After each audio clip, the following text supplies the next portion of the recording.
عزیز طلباء کرام، آج ہم ایک نئی سیریز کا آغاز کرنے جا رہے ہیں جس میں ہم خلافت راشدہ اور خلفائے راشدین کی سیرت کے بارے میں جاننے کی کوشش کریں گے۔ سب سے پہلے خلیفہ اول امیر المؤمنین حضرت ابوبکر صدیق رضی اللہ تعالی عنہ، آپ کا دور خلافت 11 ہجری سے لے کر 13 ہجری تک ہے، اور عیسوی تاریخ کی اگر بات کی جائے تو 632 عیسوی سے لے کر 634 عیسوی تک آپ کا دور خلافت ہے۔ حضرت ابوبکر صدیق کا نام و نسب، اسلام لانے سے پہلے آپ کا نام عبدالکعبہ تھا، لیکن ایمان لانے کے بعد سرکار دو عالم صلی اللہ علیہ وسلم نے عبداللہ رکھا، اور کنیت ابو بکر ہے۔ صدیق و عتیق یہ آپ کے القابات ہیں جو بارگاہ رسالت مآب صلی اللہ علیہ وسلم سے عطا ہوئے۔ آپ خاندان قریش کی شاخ بنی تمیم سے تھے، اور چھٹی پشت میں جا کر آپ کا شجرہ مبارک نبی اکرم صلی اللہ علیہ وسلم سے جا کر ملتا ہے۔ آپ کے والد کا نام عثمان کنیت ابو قحافہ ہے، اور آپ کی والدہ کا نام سلمہ اور کنیت ام الخیر تھی۔ یہ دونوں مشرف با اسلام ہوئے۔ زمانہ جاہلیت میں آپ کا قبیلہ معاشرے میں اہم مقام رکھتا تھا، یہاں تک کہ صدیق اکبر خون کی ضمانت دے دیتے تو قبول ہوتی۔ سلیم الفطرت اور راست باز تھے، جوا شراب کبھی ان چیزوں کے قریب نہیں گئے۔ اہل مکہ میں آپ کی دانائی اور حسن خلق کا بڑا شہرہ تھا۔ حضرت ابوبکر صدیق کا قبول اسلام، جناب ابوبکر صدیق رضی اللہ تعالیٰ عنہ نبی پاک صلی اللہ علیہ وسلم کے تقریباً ہم عمر تھے، 2 سال کا فرق ہے، اور طبیعت میں بھی یکسانیت تھی، دونوں بچپن سے دوست تھے۔ جب سرکار دو عالم صلی اللہ علیہ وسلم نے نبوت کا اعلان کیا تو آپ فوراً ایمان لے آئے۔ ارشاد نبوی ہے کہ میں نے جس کے سامنے اسلام پیش کیا اس میں تذبذب اور تردد کی جھلک پائی، مگر میں نے جس وقت حضرت ابوبکر صدیق کے سامنے اسلام پیش کیا تو انہوں نے بلا جھجک اسلام قبول کر لیا۔ اب صدیق اکبر کی وفاؤں کے بارے میں کچھ سماعت فرما لیں۔ اسلام لانے کے بعد پاک پیغمبر کے ایسے رفیق ثابت ہوئے کہ مرنے کے بعد آج بھی پہلوئے رسول میں آرام فرما رہے ہیں۔ سرکار دو عالم صلی اللہ علیہ وسلم کی ازواجی تنہائیوں کو دور کرنے کے لیے اپنی لخت جگر حضرت عائشہ صدیقہ رضی اللہ تعالیٰ عنہ کا نکاح حضور صلی اللہ علیہ وسلم سے کر دیا، اور سرکار دو عالم صلی اللہ علیہ وسلم نے چندے کا اعلان کیا تو گھر کا تمام اثاثہ نبوت کے قدموں میں ڈھیر کر دیا۔ حضرت ابوبکر صدیق کی خدمت اسلام کے بارے میں بھی آپ سے سوال ہو سکتا ہے کہ آپ کی خدمات کیا ہیں، تو اس حوالے سے آپ کے سامنے کچھ معروضات عرض کر دیتے ہیں۔ آپ ایمان لائے تو سامان تجارت کے علاوہ 40,000 درہم نقد آپ کے پاس تھے، وہ سب حضور صلی اللہ علیہ وسلم کی خدمت اور اسلام کی اشاعت میں خرچ کر دیے۔ اسلام قبول کرنے کے بعد آپ بھی اسلام کی دعوت و تبلیغ میں حضور صلی اللہ علیہ وسلم کا ساتھ دینے لگے اور بہترین مبلغ ثابت ہوئے، اور اس کی راہ میں جس قدر مصائب و مشکلات کا سامنا کرنا پڑا انہوں نے خندہ پیشانی سے اسے برداشت کیا۔ جن لوگوں نے خاص طور پر آپ کی کوشش سے اسلام قبول کیا، ان میں حضرت عثمان رضی اللہ تعالیٰ عنہ، حضرت عبد الرحمن، حضرت زبیر، حضرت طلحہ، حضرت سعد بن ابی وقاص، حضرت ابو عبیدہ خاص طور پر قابل ذکر ہیں رضوان اللہ تعالیٰ علیہم اجمعین۔ بہت سے غلام جو کمزور اور بے بس تھے ایمان لے آئے تھے، جس کی وجہ سے ان کے مشرک مالک انہیں بہت تکلیفیں دیتے تھے، تو آپ رضی اللہ تعالیٰ عنہ نے انہیں خرید کر آزاد کیا۔ حضرت بلال رضی اللہ تعالیٰ عنہ ان میں سر فہرست ہیں۔ حضرت ابوبکر صدیق رضی اللہ تعالیٰ عنہ کے والد نے، جو اس وقت مشرک تھے، اعتراض کیا کہ بیٹا اگر تم کمزور غلاموں کی بجائے مضبوط اور جوان غلاموں کو آزاد کراؤ تو وہ تمہارے لیے قوت و بازو بن جائیں گے۔ آپ رضی اللہ تعالیٰ عنہ نے جواب دیا کہ ابا جان، میں تو وہ اجر چاہتا ہوں جو اللہ کے ہاں ہے۔ اسلام لانے کے بعد حضرت ابوبکر صدیق رضی اللہ تعالیٰ عنہ نے اپنے گھر کے سامنے ایک مسجد بنوائی۔ یہ پہلی مسجد تھی جو مکہ مکرمہ میں بنائی گئی۔ یہاں بیٹھ کر آپ قرآنی آیات تلاوت فرماتے اور اسلام کا پیغام لوگوں تک پہنچاتے تھے۔ حضرت ابوبکر صدیق رضی اللہ تعالیٰ عنہ کا حب رسول، اس کے بارے میں بھی سوال ہو سکتا ہے، حضرت ابوبکر صدیق کا عشق رسول کیا تھا؟ ایک روز حضور اکرم صلی اللہ علیہ وسلم اور حضرت ابوبکر صدیق رضی اللہ تعالیٰ عنہ دار ارقم سے نکل کر مسجد حرام میں تشریف لے جا رہے تھے۔ وہاں یکا یک حضرت ابوبکر صدیق نے اٹھ کر تقریر شروع کر دی اور لوگوں کو اللہ اور اس کے رسول کی طرف دعوت دی۔ یہ اعلانیہ دعوت اسلام کا پہلا موقع تھا، یعنی اسلام کا پہلا مجاہد جس نے اعلانیہ اسلام کی تقریر کی، وہ پہلا مقرر، وہ پہلا مبلغ ابوبکر صدیق ہے۔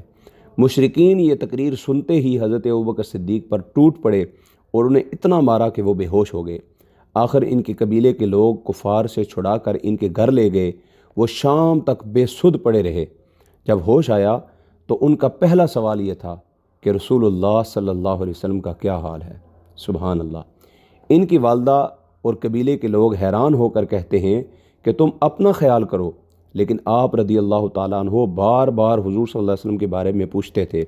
آخر بڑی مشکل سے آپ رضی اللہ تعالیٰ عنہ کو حضور صلی اللہ علیہ وسلم کی خیریت کی اطلاع دی گئی تو بولے کہ مجھے حضور صلی اللہ علیہ وسلم کے پاس لے چلو۔ چنانچہ انہیں اسی حالت میں سہارا دے کر دار ارقم میں حضور صلی اللہ علیہ وسلم کی خدمت میں لے جایا گیا تو انہوں نے سکون حاصل کیا، یعنی حضور کو دیکھتے ہی انہیں سکون حاصل ہو گیا۔ تو حضور صلی اللہ علیہ وسلم پر ان کی حالت دیکھ کر رقت طاری ہو گئی۔ رقت امیز لہجے میں حضور صلی اللہ علیہ وسلم نے پھر ان کے لیے دعا فرما دی۔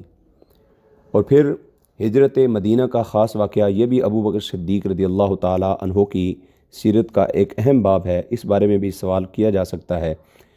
جب کفار مکہ کے مظالم حد سے بڑھ گئے تو رسول اللہ صلی اللہ علیہ وسلم اللہ کی اجازت سے کچھ مسلمانوں کو حبشہ کی طرف ہجرت کرنے کا حکم دیا، اور حضرت ابوبکر صدیق نے بھی حبشہ کی طرف ہجرت کا ارادہ کیا تو قارہ کے ایک رئیس نے انہیں روک لیا اور اپنی پناہ میں مکہ واپس لے لیا۔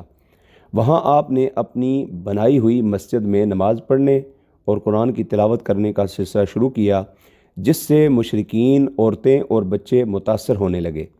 اس پر قریش کے سردار گھبرا گئے اور ان کے کہنے پر اس رئیس نے آپ رضی اللہ تعالیٰ عنہ پر کچھ پابندی لگانی چاہی تو آپ نے اس کی پناہ واپس کر دی اور قریش بدستور ظلم و ستم ڈھانے لگے۔ اس کے بعد جب رسول اللہ صلی اللہ علیہ وسلم کو وحی الہی کے ذریعے مکہ سے ہجرت کر کے مدینہ جانے کا حکم ہوا تو حضور صلی اللہ علیہ وسلم نے صحابہ کرام کی پوری جماعت میں اپنی ہم رکابی اور رفاقت کے لیے صرف حضرت ابوبکر صدیق رضی اللہ تعالیٰ عنہ کو منتخب فرمایا، اور یہ بہت بڑا اعزاز اور شرف تھا جو آپ کو عطا ہوا۔ اس سفر میں جتنی مالی اور جانی خدمت حضرت ابوبکر صدیق رضی اللہ تعالیٰ عنہ نے کی وہ بے مثل اور بے مثال ہے۔ عشق و محبت کی داستانوں میں کوئی واقعہ اس سے بڑھ کر نہیں۔ آپ کے اس شرف پر حضرت عمر فاروق رضی اللہ تعالیٰ عنہ بھی رشک کرتے تھے اور کہا کرتے تھے، کاش ابوبکر صدیق میری عمر بھر کی نیکیاں لے لیں اور ہجرت میں حضور صلی اللہ علیہ وسلم کی رفاقت کا ثواب مجھے دے دیں۔ اللہ اکبر۔ ایک ہی صحابی ہیں جن کی صحابیت کا ذکر قرآن میں ہے، اور وہ حضرت ابوبکر صدیق ہیں۔ سورہ توبہ میں اللہ تعالیٰ نے ارشاد فرمایا، ثانی اثنین اذ ہما فی الغار اذ یقول لصاحبہ لا تحزن ان اللہ معنا۔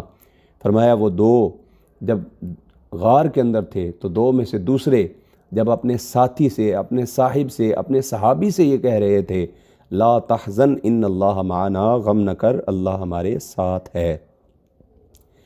ایک سوال یہ ہو سکتا ہے کہ حضرت ابوبکر کو صدیق کا لقب کیسے ملا؟ تو اس کا جواب یہ ہے کہ جب رسول اللہ صلی اللہ علیہ وسلم کو معراج ہوئی تو سب سے پہلے حضرت ابوبکر صدیق نے اس کی تصدیق کی۔ کفار مکہ اور خاص طور پر ابو جہل نے آپ رضی اللہ تعالیٰ عنہ سے کہا کہ کیا تم محمد صلی اللہ علیہ وسلم کی یہ بات بھی سچ مانو گے کہ وہ بیت المقدس گئے اور وہاں سے آسمانوں پر تشریف لے گئے، وہاں کے عجائبات دیکھے، پھر لوٹ کر آ گئے، اور اتنا بڑا سفر ایک رات میں طے کر دیا، یہ مختصر سے حصے میں رات کے طے کر دیا؟ تو حضرت ابوبکر صدیق نے فرمایا، میں ان کی ہر بات تسلیم کرنے کے لیے تیار ہوں۔ اس پر کفار کے منہ لٹک گئے اور دربار رسالت میں معراج کی اس تصدیق کے صلہ میں حضرت ابوبکر صدیق رضی اللہ تعالیٰ عنہ کو صدیق کا لقب عطا ہو گیا۔ اللہ اکبر۔ اور حضرت ابوبکر صدیق نے حضور صلی اللہ علیہ وسلم کے ساتھ کتنے غزوات میں شرکت فرمائی ہے، کون کون سے غزوات میں کہاں کہاں شرکت فرمائی ہے؟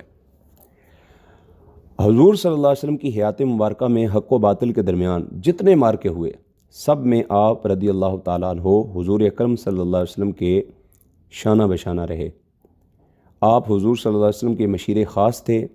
آپ نے کسی موقع پر جانی و مالی قربانی سے دریغ نہیں کیا۔ غزوہ بدر میں حضور اکرم صلی اللہ علیہ وسلم کی پاسبانی اور مشاورت کی خدمت انجام دی۔ ہمیشہ جان ساری، بہادری اور سرفروشی کے جوہر دکھائے۔ غزوہ احد اور حنین میں جب مسلمانوں کے لشکر میں افراتفری پھیل گئی تھی تو آپ ان جانثاروں میں سے تھے جو حضور صلی اللہ علیہ وسلم کے گرد گھیرا ڈال کر پروانہ وار فدا ہو رہے تھے۔ جنگ تبوک کے موقع پر آپ اپنے گھر کے ہر چیز لے کر حضور صلی اللہ علیہ وسلم کے قدموں میں آپ نے نثار کر دی۔ اور اسی طرح 9 ہجری میں جب حج فرض ہوا تو نبی اکرم صلی اللہ علیہ وسلم نے اپنے نائب کی حیثیت سے آپ کو امیر حج بنا کر مکہ روانہ کیا۔ پھر حجۃ الوداع میں بھی آپ حضور صلی اللہ علیہ وسلم کے ہمراہ تھے۔ جب حضور صلی اللہ علیہ وسلم وصال سے قبل اس قدر بیمار ہو گئے کہ آسانی سے چلنے پھرنے اور مسجد میں تشریف لانے کے قابل نہ رہے، تشریف نہیں لا سکتے تھے، تو حضور صلی اللہ علیہ وسلم نے حضرت ابوبکر صدیق کو حکم دیا کہ وہ مسلمانوں کی امامت یعنی نماز کے فرائض ادا کروائیں۔ یہ بہت بڑا اعزاز تھا جس کے حقدار حضور صلی اللہ علیہ وسلم کی نظر میں اس وقت آپ ہی تھے، اور امامت کا حکم واضح طور پر مسلمانوں کی امارت کی نشاندہی کرتا ہے، کیونکہ دونوں کو ایک دوسرے سے الگ نہیں کیا جا سکتا۔ وصال نبوی پر حضرت ابوبکر صدیق رضی اللہ تعالیٰ عنہ کی امت کو رہنمائی اور کس طرح حضور کے وصال پر حضرت ابوبکر صدیق نے امت کو سنبھالا، اس کا جواب یہ ہے کہ جب رسول اللہ صلی اللہ علیہ وسلم اس دنیا سے رخصت ہوئے تو یہ سانحہ پوری امت کے لیے قیامت کی گھڑی کی طرح تھا۔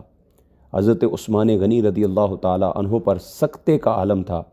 حضرت علی اور مرتضیٰ غم سے بے ہوش ہو گئے۔ کئی صحابہ نے جنگل کی راہ لی، یعنی جنگل میں چلے گئے۔ حضرت عمر رضی اللہ تعالیٰ عنہ کی یہ کیفیت ہوئی کہ وہ تلوار کھینچ کر کھڑے ہو گئے اور اعلان کیا کہ جو یہ کہے کہ حضور صلی اللہ علیہ وسلم کا وصال ہو گیا، میں اس کی گردن اڑا دوں گا۔ اور ان حالات میں صرف حضرت ابوبکر صدیق کی شخصیت تھی جو مسلمانوں کی تسلی اور رہنمائی کا ذریعہ بنی۔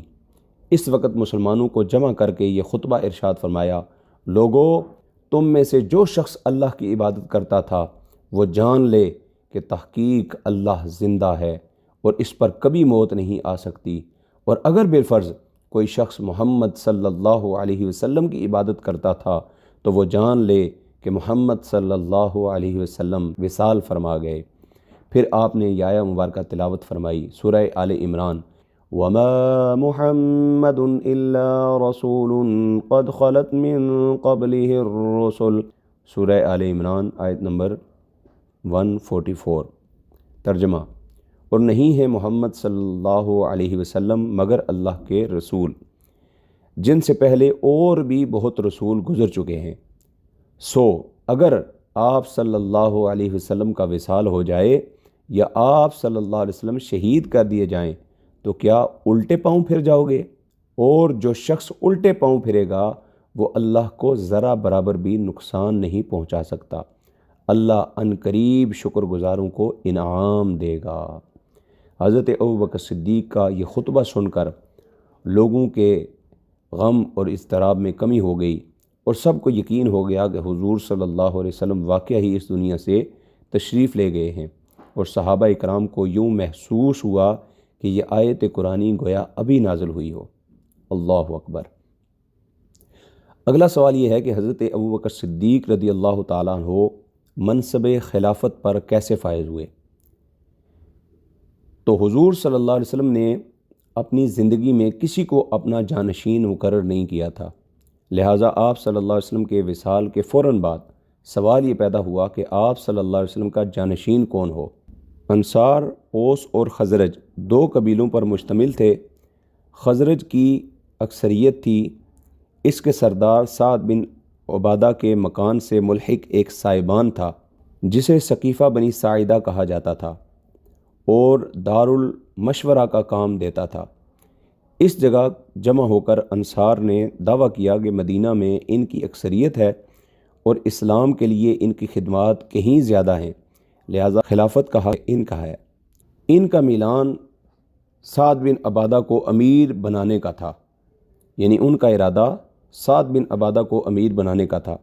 جب حضرت ابوبکر صدیق کو انصار کے اس اجتماع کی خبر ہوئی تو آپ فوراً حضرت عمر فاروق رضی اللہ تعالیٰ عنہ اور حضرت ابو عبیدہ بن جراح رضی اللہ تعالیٰ عنہ کو ساتھ لے کر سقیفہ بنی ساعدہ پہنچے۔ انصار منصب خلافت کے لیے اپنے حقوق و فضائل گنوا رہے تھے کہ حضرت ابوبکر صدیق نے نہایت نرمی اور حکمت سے انصار کو سمجھاتے ہوئے کہا، مجھے تم لوگوں کے فضائل و مناقب اور اسلامی خدمات سے انکار نہیں، لیکن عرب قریش کے علاوہ اور کسی قبیلے کی سیادت و امارت کو تسلیم نہیں کریں گے۔ پھر مہاجرین قریش تم سے پہلے اسلام لائے، رسول اللہ صلی اللہ علیہ وسلم کے ساتھ مصائب جھیلے، لہذا خلافت کے منصب کے زیادہ مستحق ہیں۔ ہاں، ہم امیر ہوں گے اور تم انصار وزیر، تمہارے مشوروں کے بغیر کوئی معاملہ طے نہیں ہوگا۔ حضرت ابو عبیدہ بن جراح رضی اللہ تعالیٰ عنہ نے کہا، اے انصار، تم نے سب سے پہلے اسلام کی جو خدمات سر انجام دی ہیں وہ نبی کریم صلی اللہ علیہ وسلم کی اطاعت اور اللہ کی رضا کے لیے کی تھی۔ ان کا صلہ ہمیں اللہ کی بارگاہ سے ملے گا۔ ان خدمات کو جتا کر خلافت حاصل کرنا مناسب نہیں ہے۔ دیکھو، محمد صلی اللہ علیہ وسلم قریش میں سے تھے، اس لیے ان کی خلافت کے حقدار صرف قریش ہی ہو سکتے ہیں۔ اس تقریر کا حاضرین پر بڑا اثر ہوا اور اس پر حضرت ابوبکر صدیق نے حضرت عمر رضی اللہ تعالیٰ عنہ اور حضرت عبیدہ بن جراح کی طرف اشارہ کرتے ہوئے فرمایا، ان دونوں بزرگ ہستیوں میں سے کسی ایک کا انتخاب کر لو۔ لیکن حضرت عمر رضی اللہ تعالیٰ عنہ نے آگے بڑھ کر حضرت ابوبکر صدیق کے ہاتھ پر ہاتھ دیا اور فرمایا، آپ ہمارے سردار ہیں اور ہم سب سے بہتر ہیں۔ اس کے بعد ابو عبیدہ بن جراح رضی اللہ تعالیٰ عنہ اور بشیر بن سعد رضی اللہ تعالیٰ عنہ انصاری، آپ نے بھی حضرت ابوبکر صدیق کی بیعت کر لی۔ یہ دیکھ کر تمام مجمع بیعت کے لیے ٹوٹ پڑا اور یہ بیعت خاصہ تھی، اور اگلے دن تمام مسلمان مسجد نبوی میں جمع ہوئے اور بیعت عامہ ہوئی۔ اس طرح حضور صلی اللہ علیہ وسلم کی خلافت کا مسئلہ بخیر و خوبی انجام پایا، اور اس طرح حضور اکرم صلی اللہ علیہ وسلم کے سفر و حضر کے ساتھی حضرت ابوبکر صدیق رضی اللہ تعالیٰ عنہ امت مسلمہ کے متفقہ خلیفہ بن گئے۔ انتخاب کی نوعیت کیا تھی جی؟ حضرت ابوبکر صدیق کا انتخاب جمہوری روایات اور اسلامی طریقوں کے عین مطابق ہوا۔ عرب اپنے سردار کے انتخاب میں دو باتیں مد نظر رکھتے تھے، اول امیدوار عمر رسیدہ اور تجربہ کار ہو، امیدوار عمر رسیدہ اور تجربہ کار ہو، اور دوم دیانت، امانت، شجاعت اور عقل و فہم میں ممتاز ہو، نیز لوگوں میں وہ مقبول ہو۔ تو حضرت ابوبکر صدیق رضی اللہ تعالیٰ عنہ میں یہ سب اوصاف پائے جاتے تھے۔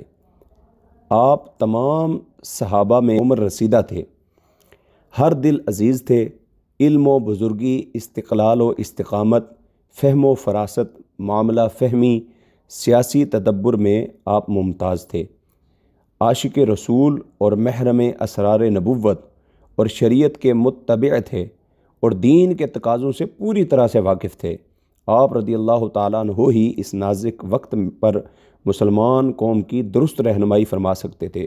حضرت ابوبکر صدیق رضی اللہ تعالیٰ عنہ کا خطبہ خلافت کیا تھا جی؟ اب حضرت ابوبکر صدیق کے خطبہ خلافت کے بارے میں کچھ معلومات حاصل کریں۔ جب بیعت ہو چکی تو صدیق اکبر رضی اللہ تعالیٰ عنہ نے پہلا خطبہ دیا، اور جس کی ابتدا میں اللہ تعالیٰ کی حمد و ثنا بیان فرمائی، اور پھر ارشاد فرمایا، اے لوگو، واللہ مجھے ہرگز امارت کی خواہش نہ تھی، اور نہ کبھی میں نے ظاہر یا پوشیدہ اس کے لیے دعا کی، البتہ مجھے یہ خوف ہوا کہ کوئی فتنہ نہ اٹھ کھڑا ہو، اس لیے میں اس بوجھ کو اٹھانے کے لیے تیار ہو گیا۔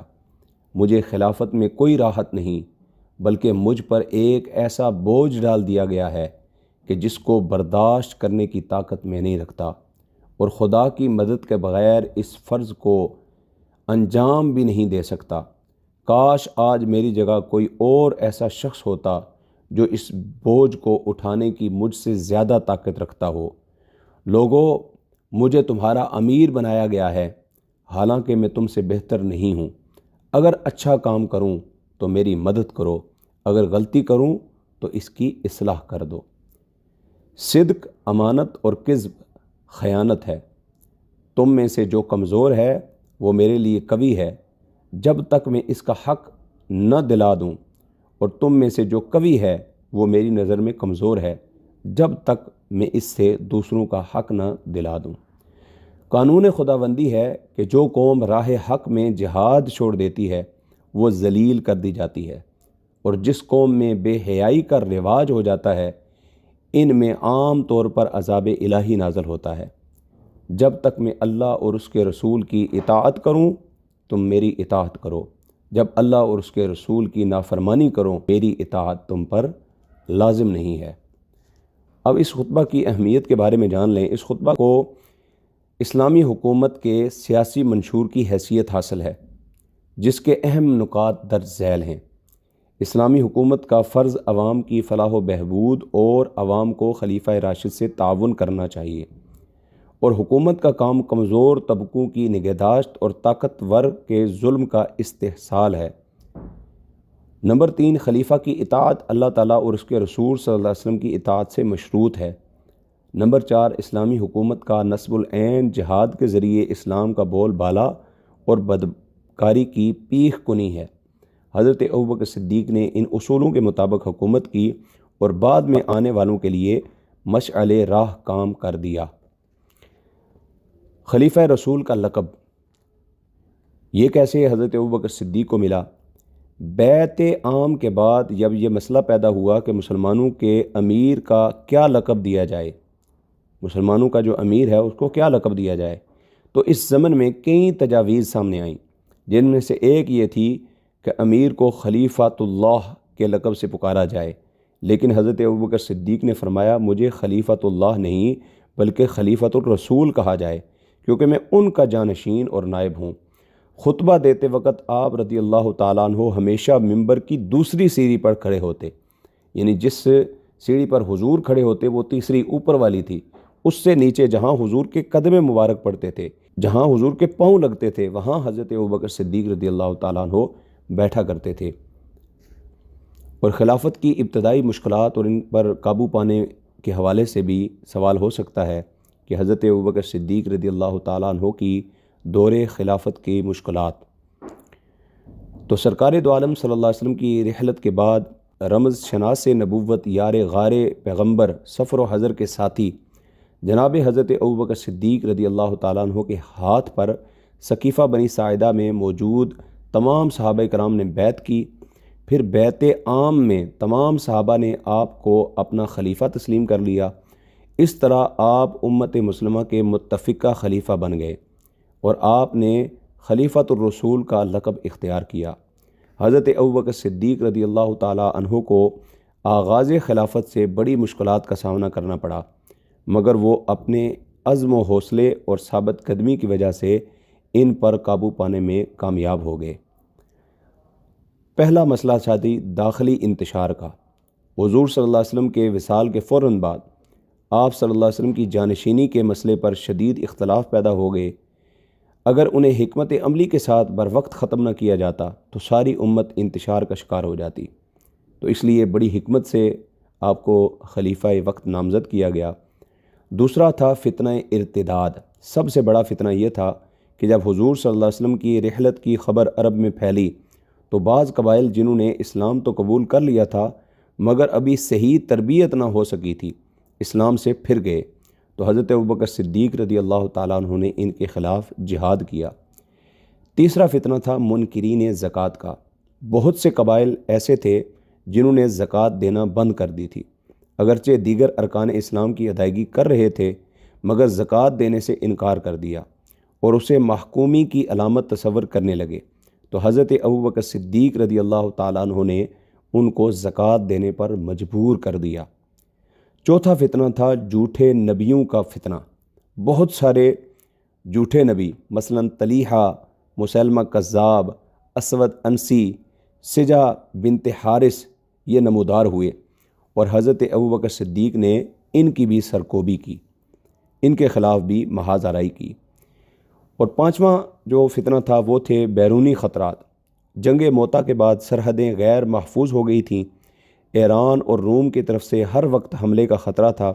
انہیں اسلام کی بڑھتی ہوئی طاقت ایک آنکھ نہ بھاتی تھی، اور ان مشکلات پر قابو پانے کے لیے کیسے اقدامات کیے گئے؟ سب سے پہلے داخلی انتشار کا علاج۔ تو حضور صلی اللہ علیہ وسلم کی جانشینی کے مسئلے پر جو اختلاف پیدا ہو گئے تھے، حضرت ابوبکر صدیق نے بڑی حکمت عملی کے ساتھ کشیدگی کو ختم کیا۔ سعد بن عبادہ نے اگرچہ بیعت نہیں کی، مگر آپ نے ان کی اسلامی خدمات کے پیش نظر ان کو نظر انداز کر دیا، اور آپ نے مہاجرین و انصار کے درمیان محبت و الفت پیدا کرنے میں بڑی کامیابی حاصل کی، اور ملت اسلامیہ کو داخلی انتشار سے بچا لیا۔ اسامہ بن زید کے لشکر کی روانگی۔ یہ کیا تھا جی؟ رسول اللہ صلی اللہ علیہ وسلم نے اپنی علالت کے دوران ہی شہیدان موتا کا انتقام لینے کے لیے ایک لشکر تیار فرمایا، جس کا سپہ سالار اسامہ بن زید کو مقرر کیا۔ لشکر کے بھیجنے کا مقصد یہ تھا کہ شام کے رومیوں اور عیسائیوں پر واضح ہو جائے کہ مسلمان جوابی کارروائی کر کے اپنا بدلہ لے سکتے ہیں، لیکن حضور صلی اللہ علیہ وسلم کے وصال کی وجہ سے یہ لشکر روانہ نہ ہو سکا۔ تو حضرت ابوبکر صدیق رضی اللہ تعالیٰ عنہ نے خلافت سنبھالنے کے بعد سب سے پہلے آپ نے یہ کام کیا کہ اس لشکر کی روانگی کا حکم دے دیا۔ یہ بڑا نازک وقت تھا، ہر طرف قبائل کے ارتداد اور بغاوت کی خبریں برابر پہنچ رہی تھیں، اور مدینہ منورہ بھی جو کہ اسلامی سلطنت کا مرکز تھا سخت خطرے میں تھا۔ ظاہری حالت کو دیکھتے ہوئے اکثر صحابہ کرام نے اس کی مخالفت کی، مگر ابوبکر صدیق نے نہایت سختی سے انکار کر دیا اور فرمایا، اللہ کی قسم یہ لشکر ضرور جائے گا، خواہ میں مدینے میں اکیلا ہی رہ جاؤں۔ جس مہم کی روانگی کا حکم رسول خدا صلی اللہ علیہ وسلم نے دیا ہو، ابوبکر صدیق اسے ہرگز نہیں روک سکتا۔ آخر لشکر روانہ ہوا، اور 40 دن کے بعد اسامہ رضی اللہ تعالیٰ عنہ اپنا کام پورا کر کے فاتحانہ انداز میں مدینہ منورہ واپس تشریف لائے، اور اس مہم سے بہت مفید نتائج برآمد ہوئے۔ اور پھر حضرت ابوبکر صدیق رضی اللہ تعالیٰ عنہ کی خلافت میں ہی اسلامی فتوحات کی ابتدا ہوئی۔ آپ کے زمانے میں اسلامی فتوحات کی اس طرح ابتدا ہوئی کہ آپ رضی اللہ تعالیٰ عنہ نے نہ صرف عرب میں اسلام کی از سر نو تعمیر کی، بلکہ اس سے باہر بھی اسلام کو وسعت دی، اور آپ ہی کے زمانے میں مسلمانوں نے روم اور ایران جیسی سلطنتوں سے ٹکر لی ہے۔ عہد صدیقی کا ایک اور بہت بڑا کارنامہ وہ ہے جمع و تدوین قرآن۔ عہد صدیقی کا ایک بڑا کارنامہ کتابی شکل میں قرآن مجید کو جمع کرنا بھی ہے۔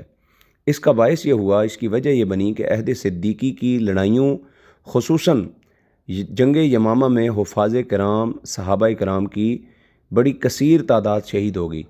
تو اس وقت حضرت عمر فاروق رضی اللہ تعالیٰ عنہ اور دوسرے صحابہ کو یہ اندیشہ ہوا کہ اگر حفاظ قرآن کی شہادت کا یہ سلسلہ چلتا رہا تو قرآن کا بڑا حصہ ضائع ہو جائے گا۔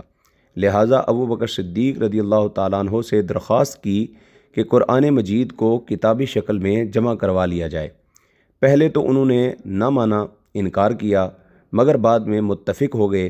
لہٰذا آپ رضی اللہ تعالیٰ عنہ کے حکم سے حضرت زید بن ثابت رضی اللہ تعالیٰ عنہ نے، جو عہد نبوی میں کاتبین وحی میں رہ چکے تھے، قرآن کی صورتوں کو جمع کر کے کتابی صورت میں مدون کر دیا، اور بعد میں حضرت عثمان غنی رضی اللہ تعالیٰ عنہ نے اسی نسخے کی نقلیں کرا کر مختلف علاقوں میں بھجوا دی تھی۔ اور خلیفہ اول مکین گنبد خضرا، مزاج شناس نبوت، یار غار حضرت سیدنا صدیق اکبر رضی اللہ تعالیٰ عنہ تقریباً 2.25 سال آپ کا دور خلافت رہا، اور وفات سے 15 روز پہلے آپ کو بخار ہوا، اور وفات تک شدت مرض میں مبتلا رہے۔ 63 برس کی عمر میں آپ نے وفات پائی۔ 21 جمادی الثانی 13 ہجری بمطابق 634 عیسوی کو بروز شنبہ انتقال کیا، یعنی سوموار کے دن، اور آپ رضی اللہ تعالیٰ عنہ کو نبی کریم صلی اللہ علیہ وسلم کے پہلو میں دفن کیا گیا۔ انا للہ و انا الیہ راجعون۔